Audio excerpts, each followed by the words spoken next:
Hello YouTube learners, welcome to your favourite learning channel the science teacher. आज हम start करने वाले हैं 8.2 modes of reproduction used by single organisms. तो इसे स्टार्ट करने से पहले जो पिछला वीडियो था उससे कुछ क्वेश्चन है उसे कंप्लीट कर लेते हैं। सबसे पहला क्वेश्चन यहाँ पर आता है कि डीएनए कॉपिंग का इंपॉर्टेंस रिप्रोडक्शन में क्यों है। ऑलराइट, तो जैसा कि हमें पता है कि हम यहाँ पर रिप्रोड्यूस अगर किसी चीज़ को कर रहे हैं तो उस नए इंडिविजुअल को बनने के लिए हमें उसका शेप साइज स्ट्रक्चर के लिए हमें उसका इन्फॉर्मेशन देना पड़ेगा कि वो जो नया इंडिविजुअल बनेगा वो कैसा बनेगा, वो क्या बनेगा। तो उसका इन्फॉर्मेशन सबसे पहले हम यहाँ पर देते हैं by DNA copying. Alright, question number 2, why is variation beneficial to the species but not necessarily for the individual. यानी कि स्पीसीज में वेरिएशन होते हैं तो उस वेरिएशन में जो है स्पीसीज का क्या फ़ायदा है और यहाँ पर जो इंडिविजुअल है उसका नुकसान क्या है। नॉट नेसेसरली बट उसका नुकसान हो भी सकता है, नहीं भी हो सकता है, तो वो क्या है और वो यहाँ पर क्यों है। तो जैसा कि हमने कल डिस्कस किया था कि जो भी इंडिविजुअल जो भी स्पीसीज किसी भी इन्वायरमेंट में रहते हैं तो वो इन्वायरमेंट में टाइम के साथ में चेंजेस होते रहते हैं। तो अगर कुछ ऐसा कंडीशन आया जब टेम्परेचर बढ़ गया अर्थ का, या फिर वाटर लेवल यहाँ पर चेंज हो सकता है, या फिर यहाँ पर ग्लोबल वार्मिंग जो भी है, ऐसा अगर कोई कंडीशन आया जिस पर कोई स्पीसीज़ वहाँ पर वाइप्ड आउट हो जाए, वो ख़त्म हो जाए, तो उसके लिए एक ऐसा इंडिविजुअल जो है रहना ज़रूरी है जो इन सभी कंडीशन को झेल पाए, जिसका थोड़ा सा डिफरेंट कैरेक्टर हो, ताकि उस स्पीसीज़ का जो नेक्स्ट फ्यू जनरेशन्स होंगे उसे वो आगे बढ़ा सके, उस स्पीसीज़ को ख़त्म होने से बचा सके। तो इसीलिए यहाँ पर वेरिएशंस ज़रूरी हैं किसी भी स्पीसीज़ के इंडिविजुअल्स पर। अब यहाँ पर जो है उसका वेरिएशन थोड़ा सा नुकसानदायक क्यों है उस स्पीसीज़ के लिए, या फिर नहीं भी है, ये भी थोड़ा सा डिस्कस कर लेते हैं। मान के चलते हैं कि अगर कोई स्पीसीज़ यहाँ पर जीने के लिए, सरवाइव करने के लिए, इन स्पीसीज़ यानी कि बहुत सारे जो है सेम टाइप्स ऑफ इंडिविजुअल का समूह, तो वो कुछ डिफरेंट एक्टिविटीज़ करते हैं ज़िंदा रहने के लिए, या फिर अपना जो भी वो लाइफ में जो भी करते हैं वो कुछ अपना एक प्रोसेस से करते हैं। अगर इसमें से कोई इंडिविजुअल थोड़ा सा अलग प्रॉपर्टीज़ के साथ में आता है जो कि इस प्रोसेस के साथ में ना जा पाए, या फिर इन प्रोसेस को अच्छे से उपयोग ना कर पाए, तो उस इंडिविजुअल के लिए यहाँ पर प्रॉब्लम आ सकता है। तो ये ज़रूरी नहीं है कि प्रॉब्लम आएगा ही आएगा, बट आ सकता है, नॉट नेसेसरली बट आ सकता है। तो यहाँ पर इसके लिए ये जो है नुकसानदायक हो सकता है। ऑलराइट, चलिए आगे बढ़ते हैं, हम आज के टॉपिक को स्टार्ट करते हैं। यहाँ हमारा जो टॉपिक है वो है reproduction used by single organisms. तो रिप्रोडक्शन अगर एक सिंगल ऑर्गेनिज्म करता है, यानी कि सिंगल ऑर्गेनिज्म अपने जैसा इंडिविजुअल क्रिएट करता है, रिप्रोड्यूस करता है, तो उसका यहाँ पर क्या क्या तरीका है और उस रिप्रोडक्शन करने में क्या क्या यहाँ पर डिफरेंट प्रोसेसेस आ सकते हैं, जैसे कि fission, budding, cell division. Alright, तो उन सभी के बारे में हम यहाँ पर देखेंगे। और सिंगल ऑर्गेनिज्म में हम सिंगल सेल वाले भी देखेंगे और मल्टीपल सेल वाले देखेंगे। यहाँ पर हम ऑर्गेनिज्म्स का बात कर रहे हैं तो सिंगल यानी यूनिसेलुलर और मल्टीसेलुलर दोनों सिंगल ऑर्गेनिज्म कहलाएंगे, क्योंकि सिंगल ऑर्गेनिज्म है, एक ही है, दो इंडिविजुअल मिल करके किसी नए को यहाँ पर रिप्रोड्यूस नहीं कर रहे हैं, जिसे हम एसेक्सुअल रिप्रोडक्शन कहते हैं। तो उसके बारे में चलिए यहाँ पर हम देखते हैं कैसे होगा। एक्टिविटी 8.1 को करते हुए चलते हैं। मैंने यहाँ पर इसे डार्क मोड पर किया हुआ है ताकि आपके आंखों पर जोर ना पड़े। ऑलराइट, तो चलिए कहते हैं कि डिज़ोल्व करना है 10 ग्राम शुगर को 100 ml वाटर पर, और उस सॉल्यूशन से 20 ml हमें निकालना है एक टेस्ट ट्यूब पर। उसके बाद में उस पर हमें थोड़ा सा एक पिंच यीस्ट हमें ऐड करना है। उसके बाद उस टेस्ट ट्यूब के माउथ को हमें कॉटन प्लग से बंद करना है और उसे एक वार्म प्लेस, यानी कि थोड़ा सा टेम्परेचर बढ़ा हुआ ऐसे प्लेस पर हमें उसे रख देना है। 1 से 2 घंटे के बाद में उस जो सॉल्यूशन हमने एक वार्म प्लेस पर रखा हुआ था उसमें से कुछ ड्रॉप्स निकालना है और उसे हमें एक स्लाइड पर रखना है और उसे हमें एक कवर स्लिप के थ्रू उसे कवर कर देना है ताकि हम यहाँ पर उसे माइक्रोस्कोप पर देख सकें। तो यहाँ पर उसके बाद में हमें माइक्रोस्कोप पर उसे देखना है कि उस पर क्या चेंजेस आ रहे हैं और क्या उस पर नया चीज़ दिख रहा है जो कि नॉर्मली यीस्ट को देखने पर ना दिखता हो। तो अगर हम ऐसा करके देखेंगे तो आप देखोगे कि यीस्ट जो है वो बडिंग कर रहा है, यानी कि नया ऑर्गेनिज्म को रिप्रोड्यूस कर रहा है। यहाँ ये है यीस्ट, इसका एक यूनिसेलुलर जो आप देख सकते हो स्ट्रक्चर, ये क्या है, एक यूनिसेलुलर फंगस है। इसका एक सेल होता है एक यूनिसेलुलर, यानी कि एक सेल वाला। तो यहाँ आप देख सकते हो इस पर बर्डिंग हो रहा है, यहाँ बर्डिंग हो रहा है। इसे मैं थोड़ा सा कुछ डिफरेंट फिगर्स पर भी आपको दिखाता हूँ। यहाँ आप देखो कि ये बर्डिंग हो रहा है, नया सेल प्रोड्यूस हो रहा है। ऑलराइट, यहाँ देख सकते हो आप, यहाँ देख सकते हो सभी पे नहीं हुआ है, बट जिसको इसको वैसा कंडीशन मिल गया उन पर ये बर्डिंग स्टार्ट हो चुका है। ऑलराइट, चलिए आते हैं एक्टिविटी 8.2 में। 8.2 क्या कहता है? कहता है कि हमें एक ब्रेड का स्लाइस लेना है जो कि थोड़ा सा भीगा हुआ है, वेट हो। इसे हमें कूल, मॉइस्ट और डार्क प्लेस पर रखना है। कूल यानी कि ठंडा, मॉइस्ट यानी कि नमी वाला, और अंधेरे वाले प्लेस पर रखना है। इसके सरफेस को हमें मैग्नीफाइंग ग्लास से ऑब्जर्व करते रहना है 1 सप्ताह तक। ब्रेड को आपने देखा ही होगा, ये जो है डेली ऑब्जर्व करने वाला चीज़ है। आपने कभी कभी ऐसा उसके ऊपर में फुफुंदी टाइप का आपने देखा होगा। तो ये ब्रेड मोल्ड है।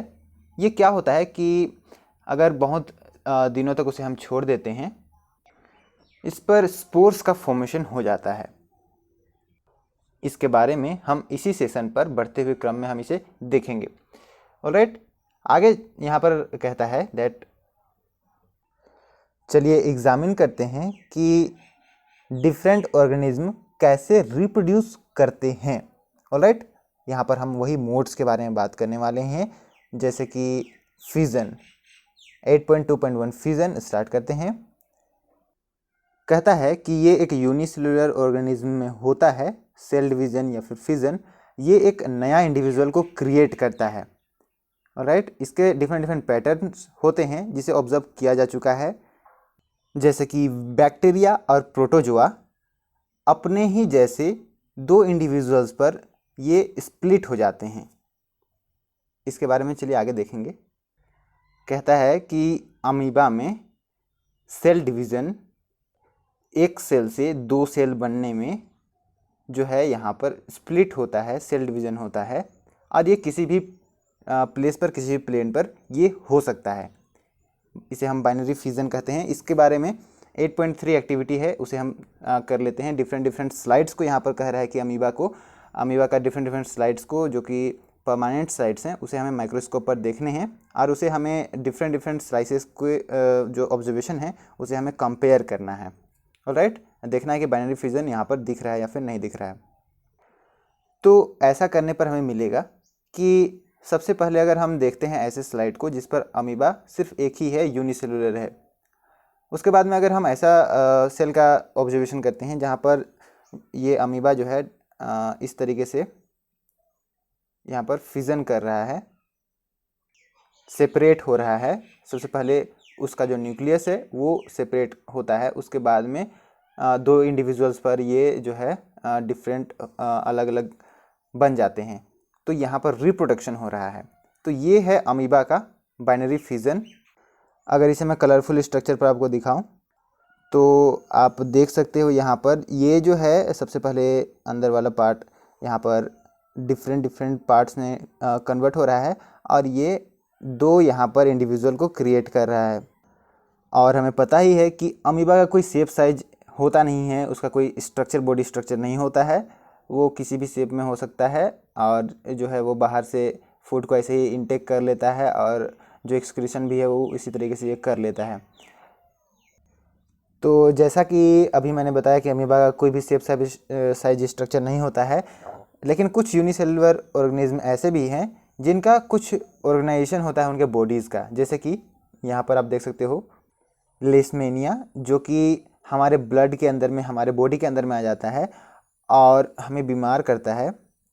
इसका एक स्ट्रक्चर है, ये इस वाले के पार्ट की बात मैं कर रहा हूँ, इसका अपना एक स्ट्रक्चर है जो कि ऐसे डिवाइड करता है, जिसे कुछ फेवरेबल कंडीशंस मिलते हैं और उस फेवरेबल कंडीशन से ये यहाँ पर आप देख सकते हो कि नया इंडिविजुअल ये क्रिएट कर लेगा, ये डिवाइड कर रहा है, उसके बाद में यहाँ से ये अलग हो जाएगा, यहाँ से ये अलग हो जाएगा, ये नया इंडिविजुअल क्रिएट कर लेता है।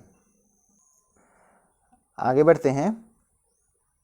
कहता है कुछ और भी सिंगल सेल ऑर्गेनिज्म है, जैसे कि जो कि मलेरिया यहाँ पर कॉज करता है, मलेरियल पैरासाइट, जो यहाँ आप देख सकते हो प्लाज्मोडियम, ये भी जो है मल्टीपल फिजन करता है, एक सेल से 2 सेल, 4 सेल, 8 सेल, इस तरीके से ये डिवाइड हो जाता है। और वहीं हमने एक और यूनिसेलुलर की बात की थी, यीस्ट, जो कि यहाँ पर स्मॉल बर्ड्स पर वो डिवाइड होता है, फिर वो सेपरेट हो जाता है जब नया इंडिविजुअल कंप्लीट बन जाता है उस वक्त। आते हैं 8.2.2 फ्रेगमेंटेशन। तो अभी जो भी हमने देखा वो सिंगल सेल्ड यानी कि सिंगल सेलुलर ऑर्गेनिज्म के बारे में हमने देखा। यहाँ पर फिजन हो रहे हैं, सेल डिवीज़न हो रहे हैं, सेल यहाँ पर डिवाइड कर रहे हैं। ऑलराइट, हम अब देखने वाले हैं यहाँ पर फ्रेगमेंटेशन में जो मल्टी सेलुलर ऑर्गेनिज्म है वो कैसे रिप्रोडक्शन करते हैं। एक्टिविटी 8.4 को करते हैं। कहता है कि हमें लेक से या फिर पॉन्ड से हमें ऐसे वाटर को लेकर के आना है जिस पर थोड़े से ग्रीन स्ट्रक्चर दिखे आपको, यानी कि जो काई वाला स्ट्रक्चर होता है वैसा यहाँ पर दिखे। उसे हमें माइक्रोस्कोप पर देखना है कि उस पर क्या जो है सेल डिवीज़न हो रहा है, क्या हो रहा है। स्पायरोजाइरा जो उस वाटर पर प्रेजेंट है, जो ग्रीन कलर का स्ट्रक्चर है, वो किस तरीके से यहाँ पर टूट रहा है, ब्रेक कर रहा है, नया ऑर्गेनिज्म बना रहा है, वो बढ़ते जाता है। हमने देखा हुआ है कि वो अगर ग्रीन कलर का कहीं पर आप देख सकते हो तो कुछ दिनों के बाद में आप देखोगे तो वहाँ पर वो ज़्यादा हुआ होता है। तो कैसे होता है, यहाँ पर आप देख सकते हो ये स्ट्रक्चर में ये जो है यहाँ पर ये डिवीज़न हो रहा है, ये जो है ये यहाँ पर नया इंडिविजुअल फॉर्म करेगा, ये यहाँ से ब्रेक करके बाहर चला जाएगा और ये फिर से नया जो है इसी तरीके का सेपरेट करेगा और ये नया इंडिविजुअल बना लेगा। तो यहाँ पर ये है रिप्रोडक्शन, जो कि स्मॉल पीसेस पर ब्रेक करता है मेच्योर होते होते। ऑलराइट, तो यहाँ पर ये नया इंडिविजुअल ग्रो कर रहा है, जो है नया फ्रेगमेंट्स यहाँ ब्रेक किए हुए हैं वो नया इंडिविजुअल्स फॉर्म कर रहे हैं, जो कि हमने 8.4 एक्टिविटी अभी अभी हमने जो किया है उस एक्टिविटी की बात मैं कर रहा हूँ, तो उसी का यहाँ पर एक्सप्लेनेशन है। अब क्या मल्टी सेलुलर ऑर्गेनिज्म की बात हमने की, तो क्या सभी मल्टी सेलुलर ऑर्गेनिज्म ऐसा करते हैं? तो नहीं, सभी नहीं करते हैं, बट ऐसे फ्यू हैं जो कि इस तरीके का डिवीज़न करते हैं, इस तरीके से डिवाइड हो जाते हैं, नया ऑर्गेनिज्म रिप्रोड्यूस करते हैं। प्लांट्स के साथ साथ हम यहाँ एनिमल्स की भी बात करेंगे। एनिमल्स जो कि मल्टीसेलुलर एनिमल्स हैं वो भी यहाँ पर सेल इसी तरीके से डिवाइड हो जाते हैं और नया इंडिविजुअल को इसी तरीके से ये फॉर्म कर लेते हैं। उसके बारे में हम यहाँ पर देखेंगे, हाइड्रा के बारे में हम देखेंगे, बडिंग उसमें कैसे होता है। पहले ये पैराग्राफ देख लेते हैं कि इस पर क्या कह रहा है। कहता है कि ये जो सेल डिवीज़न वाला है ये सभी मल्टीसेलुलर ऑर्गेनिज्म पर लागू नहीं होता है, क्योंकि सभी इंडिविजुअल यहाँ पर रैंडम सेल्स का कलेक्शन के साथ में यहाँ नहीं ऑर्गेनाइज किए हुए हैं। क्योंकि हमने देखा हुआ है पिछले चैप्टर्स में कि एक इंडिविजुअल बना हुआ होता है डिफरेंट डिफरेंट ऑर्गन्स से, और वो ऑर्गन बना हुआ होता है डिफरेंट डिफरेंट टिश्यूज़ से, और वो टिश्यूज़ बना हुआ होता है डिफरेंट डिफरेंट सेल्स से। और ये सभी ऑर्गन्स टिश्यू ये एक स्पेशलाइज्ड फंक्शन करते हैं, कुछ स्पेशलाइज्ड काम करते हैं, जिसके वजह से उनका जो प्लेसमेंट है, उनका जो पोजीशन है बॉडी पर, वो भी different different separate separate places पर हैं। तो यहाँ अगर हम सेल बाय सेल डिवीज़न करें तो ऐसा ऑर्गेनाइजेशन हम फिर से नहीं कर सकते हैं जो नया इंडिविजुअल हम बनाएं उसके लिए, तो ये इम्प्रैक्टिकल हो जाता है। तो इसके लिए मल्टीसेलुलर ऑर्गेनिज्म कुछ और यहाँ पर रिप्रोडक्शन का प्रोसेस करते हैं, कुछ कॉम्प्लेक्स वेज हैं रिप्रोडक्शन करने के लिए। तो जैसा कि हमें पता है कि डिफरेंट सेल्स डिफरेंट ऑर्गन्स यहाँ पर स्पेशलाइज्ड है काम करने के लिए। तो यहाँ पर जो मल्टीसेलुलर ऑर्गेनिज्म हैं ज़्यादातर वैसे क्या करते हैं कि एक स्पेशलाइज्ड सेल टाइप को वो इस काम के लिए जो है कहते हैं कि आप रिप्रोडक्शन का काम करोगे। अब ये स्पेशलाइज्ड जो सिंगल सेल है वो कैसे नया इंडिविजुअल को प्रोड्यूस कर लेगा? उसका आंसर ये है कि कोई ऐसा सिंगल सेल टाइप उस बॉडी के अंदर में ज़रूर होगा जो कैपेबल होगा ग्रोइंग, प्रोलिफरेटिंग और नया सेल डिफरेंट सेल टाइप्स को बनाने के लिए कुछ राइट सर्कमस्टांसेस पर। चलिए देखते हैं 8.2.3 रीजनरेशन से हम स्टार्ट करते हैं। यहाँ पर हम देखेंगे कि मल्टीसेलुलर ऑर्गेनिज्म कैसे यहाँ पर न्यू इंडिविजुअल को फॉर्म करते हैं। कहता है कि फुल्ली डिफ्रेंशिएटेड ऑर्गेनिज्म जैसे कि हाइड्रा हो गए या फिर प्लेनेरिया हो गए, ये सब नए इंडिविजुअल को ग्रो करने के लिए अपने बॉडी पार्ट्स में एक ऐसे एबिलिटी को रखते हैं। उनका एबिलिटी होता है नए इंडिविजुअल को फॉर्म कर लेना। ये अगर मान के चलते हैं कि प्लेनेरिया को अगर हमने काट दिया डिफरेंट पीसेस पर, तो ये पीसेस फिर से ग्रो कर लेंगे नए इंडिविजुअल पर। यहाँ पर हाइड्रा को भी अगर वैसे हम करें तो वो भी एक नया इंडिविजुअल बना लेता है। हाइड्रा क्या है, प्लेनेरिया क्या है, आप देख लो। हाइड्रा जो है एक जो है और मल्टीसेलुलर ऑर्गेनिज्म है और प्लेनेरिया भी एक मल्टीसेलुलर ऑर्गेनिज्म है। हाइड्रा जो है आप नाम से समझो, हाइड्रा यानी कि वाटर पर रहने वाला एनिमल। तो ये जो है वाटर पर रहने वाला है, इस पर बर्डिंग होता है, एनिमल है, बर्डिंग होता है। और प्लेनेरिया भी जो है एक एनिमल है। ये क्या करता है, ये डिफरेंट सेवरल पीसेस पर हम इसे कट कर दे तो नया इंडिविजुअल को वो क्रिएट कर लेता है। फिगर आप देख लो, ये है एक हाइड्रा, पानी के अंदर में है और इस पर आप देख सकते हो कि बर्डिंग हो रहा है। ये खुद से एसेक्सुअल रिप्रोडक्शन करके एक नया ऑर्गेनिज्म को रिप्रोड्यूस कर रहा है। एक और फिगर आप देखो, यहाँ एक पेरेंट से दो इंडिविजुअल यहाँ बन रहे हैं। और अगर मैं बात करूँ प्लेनेरिया की, तो आप यहाँ देख सकते हो एक प्लेनेरिया जो ज़मीन पर रहने वाला है, रेंगने वाला है। देखने से आप यहाँ पर बता दोगे कि ये एक मल्टीसेलुलर एनिमल है। देखने से खतरनाक भी लग रहा है कि अगर चढ़ गया तो फिर हो गया काम तमाम, लेकिन ऐसा नहीं होता है। इस पर जो है बर्डिंग होता है, बर्डिंग होता है यानी कि सॉरी रीजनरेशन होता है। यहाँ पर नया इंडिविजुअल ये फॉर्म कर लेता है। अगर इसे हम कट कर देते हैं तो जैसे आप देख सकते हो इसमें आँख, नाक, मुंह है, तो ये आगे जा कर के वो अपना पूरा बॉडी को सेपरेट कर लेता है। यहाँ एक मुंडी से पूरा बॉडी बन गया, यहाँ एक आधे बॉडी से पूरा यहाँ पर ये ब्रेन तक को बना लेता है खुद से, ये अपना टेल्स को बना लेता है। उसके बाद में अगर इसका सिर्फ टेल है तो ये अपना ब्रेन, बॉडी, इन सभी को रीजनरेट कर लेता है। इसीलिए हम कहते हैं ये रीजनरेशन। अगर ह्यूमंस ऐसा करना चाहें तो नहीं कर सकते हैं, क्योंकि अगर वो अपने बॉडी पार्ट्स को एक कट करके कहीं अलग कर देते हैं तो वहाँ तक तो ब्लड सर्कुलेट होगा ही नहीं।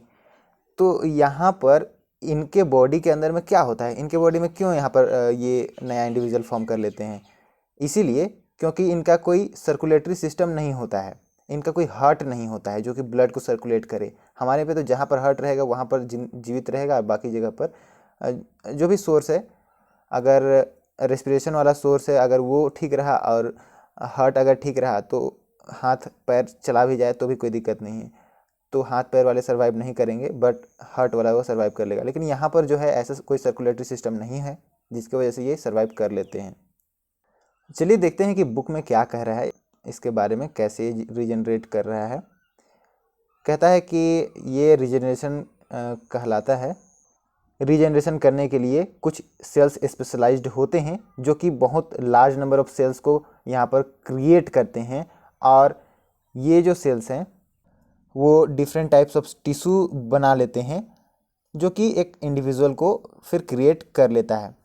तो अभी जब मैंने अभी बात किया आपसे प्लेनेरिया के बारे में, तो वो डायरेक्ट जो इन्वायरमेंट है वहीं से जो भी एनर्जी उसे चाहिए होता है वो ले लेता है, जिसकी वजह से उसे सेवरल लाइफ प्रोसेसेस से गुजरना नहीं पड़ता है, वो मतलब सर्वाइव कर लेता है। चलिए आगे बात करते हैं रीजेनरेशंस का। तो यहाँ पर ये जो नए टिश्यूज़ बने, ये चेंज जो किए हुए हैं, ये एक ऑर्गेनाइज्ड सीक्वेंस में बनते हैं और ये डेवलप कर लेते हैं नए इंडिविजुअल को इस तरीके से। यहाँ रीजेनरेशन जो है वो रिप्रोडक्शन के जैसा ही नहीं है। मानते हैं कि यहाँ पर नया इंडिविजुअल्स बन रहे हैं, लेकिन अगर हम बोलें कि डिफरेंट एनिमल्स को अगर हम इसी तरीके से कट कर दें तो वो रिप्रोड्यूस कर लेंगे, ये रिप्रोड्यूस नहीं कर रहे हैं। ये डिफरेंट पार्ट्स में अगर हम इसे कट कर रहे हैं तो वहाँ से वो रीजेनरेट कर रहे हैं। चलिए अब हम बात करते हैं जिस हाइड्रा के बारे में हमने देखा हुआ था उस पर बडिंग कैसे होता है। उस पर भी कुछ रीजेनरेटिव सेल्स होते हैं रिप्रोडक्शन के लिए। ऑलराइट, तो यहाँ पर बडिंग जो है हाइड्रा में नए इंडिपेंडेंट इंडिविजुअल को फॉर्म करने में हेल्प करता है। एक बड डेवलप करता है जो कि फिगर में मैंने आपको दिखाया था, और ये डेवलप करता है टाइनी इंडिविजुअल में, और जब वो फुल्ली मैच्योर होता है वो डिटैच हो जाता है उस पेरेंट बॉडी से। ये क्यों बड यहाँ फॉर्म कर रहा है? इसीलिए क्योंकि वहीं पर सेल डिवीज़न हो रहा है रिपीटेड अमाउंट पर। जिस पोजीशन पर हम यहाँ पर देख रहे हैं किसी हाइड्रा के ऊपर में हम बर्ड्स देखते हैं, तो उस जगह पर सेल डिवीज़न बहुत अमाउंट में, ज़्यादा अमाउंट में हो जाता है। और ऐसे स्पेसिफिक सेल्स होते हैं जो कि सेल जो है यहाँ पर डिवीज़न करते हैं, बहुत सारे सेल्स को यहाँ पर बना लेते हैं। तो वही सेल डिवीज़न यहाँ पर हो रहा है और उससे नया जो इंडिविजुअल हो यहाँ पर फॉर्म कर रहा है, न्यू इंडिपेंडेंट इंडिविजुअल। यहाँ फिगर दिया हुआ है, इस फिगर को भी आप देख सकते हो। यहाँ पर बर्ड फॉर्मेशन कर रहा है और यहाँ नया इंडिविजुअल बन रहा है। फिर जब ये इंडिपेंडेंट हो जाएगा, यहाँ पर जब ये नया पूरा कंप्लीट बन जाएगा तो ये यहाँ से डिटैच हो जाएगा। वेजिटेटिव प्रोपगेशन चलिए देखते हैं। 8.2.5 वेजिटेटिव प्रोपगेशन में हम यहाँ बात करने वाले हैं प्लांट्स के बारे में। वो नए इंडिविजुअल को कैसे यहाँ रिप्रोड्यूस कर रहे हैं।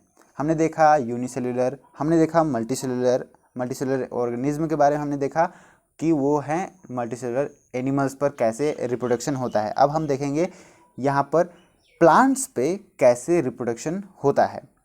तो जैसा कि हमें पता है कि एक जो है सीड जो है वो ग्रो करता है, एक ट्री बनता है, एक प्लांट बनता है, उसके बाद में वहाँ फिर से कुछ सीड्स बनते हैं उस प्लांट पर, फिर वो आगे जा कर के फिर से नए प्लांट्स बनाते हैं। लेकिन ऐसे बहुत सारे प्लांट हैं जो कि जैसे कि मनी प्लांट हो गया, वो ये सब प्रोसेस जो सीड वाला प्रोसेस है उस पर ना जा कर के, जैसा अभी हमने बर्डिंग वाला प्रोसेस देखा, उसी तरीके से यहाँ पर रूट से, स्टीम से या लीफ से वो नया प्लांट डेवलप कर लेते हैं किसी एप्रोप्रिएट कंडीशन पर। ऐसा जो तरीका है बहुत सारे एग्रीकल्चर पर्पसेस के लिए इसे यूज़ किया जा सकता है। जैसे कि शुगर केन हो गया, शुगर केन का जो प्लांट होता है उसे हम कट कर दें तो उसी प्लांट से फिर नया इंडिविजुअल, मतलब कट किए हुए रूट अगर बचा हुआ है तो वहाँ से एक नया इंडिविजुअल निकल जाता है। रोजेज़ हो गए, अगर हम उसके स्टीम को कट करके फिर से अगर दूसरे प्लेस पर एप्रोप्रिएट कंडीशन पर उसे हम प्लांट करें तो वहाँ से वो फिर से ग्रो कर जाते हैं। ग्रेप्स हो गए, ग्रेप्स के अगर हम वहाँ पर, क्योंकि इस सभी में सीड्स हम जनरली पाते नहीं हैं, है ना। शुगर केन हो गए, रोजेज़ हो गए, ग्रेप्स, बनानास, इन सभी में हम क्या है, सीड्स नहीं पाते हैं जनरली। तो इसी तरीके से हम यहाँ पर नया इंडिविजुअल को जो है प्लांट को ही कट करके हम यहाँ पर लगा कर रिप्रोड्यूस कर सकते हैं। हम रिप्रोड्यूस नहीं करते हैं, लेकिन हम उसे अप्रोप्रिएट कंडीशन प्रोवाइड करते हैं ताकि वो अपना रिप्रोडक्शन कर पाए। सो यहाँ पर ऐसे प्लांट्स के बारे में यहाँ पर दिया हुआ है, जैसे बनाना, ऑरेंज, रोज़, जैस्मिन, ये सब जो है सीड प्रोड्यूस करने की कैपेसिटी को लूज़ कर जाते हैं। जबकि हमने देखा हुआ है कि बनाना वगैरह में ये सब कहीं ना कहीं हमें सीड्स मिल जाते हैं, बट काफ़ी कम अमाउंट में। ये नए प्लांट जो यहाँ प्रोड्यूस होते हैं वो जितना पेरेंट प्लांट, जितना उसका प्रॉपर्टी पेरेंट प्लांट शो करता है उसी तरीके का प्रॉपर्टी वो भी शो करते हैं, जेनेटिकली सिमिलर होते हैं। वो नए इंडिविजुअल के फॉर्म में जो है वो आ जाते हैं। और अगर हम इसे प्रोड्यूस करते हैं सीड्स से तो उस पर थोड़ा सा टाइम लग जाता है, उससे जल्दी ये मतलब बना लेता है, वो जल्दी यहाँ पर ये फलने लग जाता है, क्योंकि उसके जो पार्ट्स हैं वो पहले से ही डेवलप कर चुके हैं। सीड को जर्मिनेट करने में टाइम लगेगा, उसके बाद में उसे उस लेवल तक ग्रो करने में टाइम लगेगा जिस पर वो वहाँ पर फ्रूट दे सके, फ्लावर दे सके। बट कुछ प्लांट जो कि पहले ही से उस प्रोसेस से गुजर चुके हैं, उसे अगर हम ऐसे रिप्रोड्यूस करें, यानी कि नए इंडिविजुअल में हम उसे कन्वर्ट करें, तो वहाँ पर वो जो है जल्दी सीड्स ग्रो कर लेंगे। जल्दी सीड्स अगर ग्रो नहीं करते हैं फिर भी जल्दी वो फ्रूट्स ग्रो कर लेंगे, या फिर फ्लावर है तो फ्लावर ग्रो कर लेंगे। ऑलराइट, चलिए आगे बढ़ते हैं। यहाँ पर कह रहा है कि एक पोटैटो को लेना है और उसके सरफेस को ऑब्जर्व करना है, और कुछ नोचेस क्या आप वहाँ पर देख सकते हो। उसके पोटैटो के सरफेस पर आप देख सकते हो कि बिल्कुल वो स्मूथ नहीं होता है, कहीं ना कहीं कुछ नोचेस होते ही हैं। कहता है कि हमें पोटैटो को स्मॉल पीसेस पे कट करना है, और ऐसे पीसेस जिसमें नोच है या फिर बर्ड निकला हुआ है, हमें एक ट्रे में कॉटन लेकर के उससे उस वहाँ पर रख देना है। और ऐसे पीसेस जो कि ये कंटेन नहीं करते हैं नोचेस या फिर बर्ड, उसे भी वहाँ पर रख लेना है। उसके बाद में हमें इसे ऑब्जर्व करना है कुछ दिनों तक। और यहाँ पर हमें एक बात का ध्यान रखना है कि जो कॉटन हम रख रहे हैं उस कॉटन को थोड़ा सा मॉइस्चर प्रोवाइड किया हुआ ही हो। हमें ऑब्जर्व करना है कि कौन से पीसेस में से यहाँ बर्ड निकले हुए हैं, नया बर्ड यहाँ निकले हुए हैं, या फिर वो सर्वाइव कर रहे हैं या फिर नहीं कर रहे हैं। तो हम देखेंगे, यहाँ ऑब्जर्व करेंगे कि ऐसे पीसेस जिन पर पहले ही से बर्डिंग है, या फिर जिस पर पहले ही से कुछ ऐसा दिख रहा है कि वहाँ पर उबड़ खाबड़ है, कहने का मतलब कि नोचेज हैं, तो वहाँ से एक नया जो है बर्ड निकला हुआ होता है और वो सरवाइव किया हुआ होता है। जबकि ऐसे टुकड़ा जिस पर कोई ऐसा नोचेज नहीं है, जिस पर कोई बर्ड नहीं है, तो वो वहाँ पर सड़ जाता है, वो ख़राब हो जाता है। आगे कहता है कि इसी तरीके से जो बर्ड्स प्रोड्यूस हो रहे हैं नोचेस से, उसी तरीके के लीफ में भी प्रोड्यूस होते हैं ब्रायोफिल्म के, जो कि गिर जाता है सॉइल पर अपने प्लांट से टूट करके। और जब वो सॉइल पर गिर जाता है तो वहाँ से वो नया प्लांट प्रोड्यूस कर लेता है। तो इसका जो रिप्रोडक्शन का प्रोसेस है ब्रायोफिल्म का, वो कुछ इस तरीके का है कि वो प्लांट के जो लीफ हैं वहीं से ये बर्ड्स को जो है प्रोड्यूस कर लेता है। उसके बाद में जब वो गिर जाते हैं, तो गिरने के बाद में जब उसे सॉइल मिल जाता है, उसे वैसा कंडीशन मिल जाता है, तो वहाँ से वो रूट्स भी ग्रो कर लेते हैं। उसके बाद में नया प्लांट ये बना लेते हैं। एक मनी प्लांट पे आप देख सकते हो, यहाँ पर बर्डिंग स्टार्ट हो चुका है। इस लीफ पर आप देखो, यहाँ ब्रायोफिल्म का लीफ आप कलरफुल में देख सकते हो। तो नया यहाँ पर बर्ड प्रोड्यूस हो रहा है, जो कि नया इंडिविजुअल को प्रोड्यूस कर लेता है, नया प्लांट बना लेता है। वेजिटेटिव प्रोपगेशन कहलाता है। एक्टिविटी 8.6 को करते हैं। कहता है कि हमें एक मनी प्लांट लेना है। मनी प्लांट जिस पर आप देख सकते हो कि पत्तों पर वाइट वाइट करके मनी जैसा वो बना हुआ था, कोइन जैसा बना हुआ होता है, तो ये है मनी प्लांट। उसे हमें काटना है कुछ पीसेस पर, जिस पर एटलीस्ट एक लीफ हो। ऑलराइट, हमें कुछ ऐसे पोर्शंस भी काटने हैं, टूलिप्स, बिटवीन टूलिप्स वाले पोर्शंस भी काटने हैं। उसे हमें वाटर पर डिप करके रखना है, और कुछ दिनों के बाद हमें उसे ऑब्जर्व करना है। और कहता है कि कौन सा यहाँ पर जो है नया फ्रेश लीफ प्रोड्यूस करता है। तो अगर आप इस एक्टिविटी को करोगे, आप देखोगे कि ऐसे पीसेस जो हमने प्लांट से कट किए हुए हैं, उसमें जिसमें यहाँ एक एक लीफ हो, एक ना एक लीफ हो, वो यहाँ नया प्लांट प्रोड्यूस कर लेता है। यानी कि वो फोटोसिंथेसिस का प्रोसेस को वहाँ पर इजीली कर लेता है और नया इंडिविजुअल को बना लेता है। और वहीं अगर ऐसा पार्ट जो लीफ कंटेन नहीं किया हुआ होता है, ऐसा पीसेस जो लीफ कंटेन नहीं किया हुआ होता है, वो यहाँ पर मर जाता है, डाई कर जाता है। ऑलराइट, चलिए आगे बढ़ते हैं। आगे है स्पोर फॉर्मेशन। तो जैसा कि ब्रेड में हमने देखा हुआ था, ब्रेड में क्या था कि वहाँ हमने देखा था कुछ दिनों तक अगर हम उसे कुछ फेवरेबल कंडीशंस देते हैं, मॉइस्ट रखते हैं, हम थोड़ा सा उसे डार्क प्लेसेस पर रखते हैं, तो वहाँ क्या होता है कि स्पोर का फॉर्मेशन होता है राइजोपस पर, और उस स्पोर से वो फैल जाता है, वहाँ पर ब्रेड का मोल्ड आ जाता है। कैसे आता है, इस प्रोसेस से हम यहाँ पर देखेंगे। कहता है कि बहुत सारे मल्टी सेलुलर ऑर्गेनिज्म में हम यहाँ पर रिप्रोडक्टिव पार्ट को आइडेंटिफाई कर सकते हैं।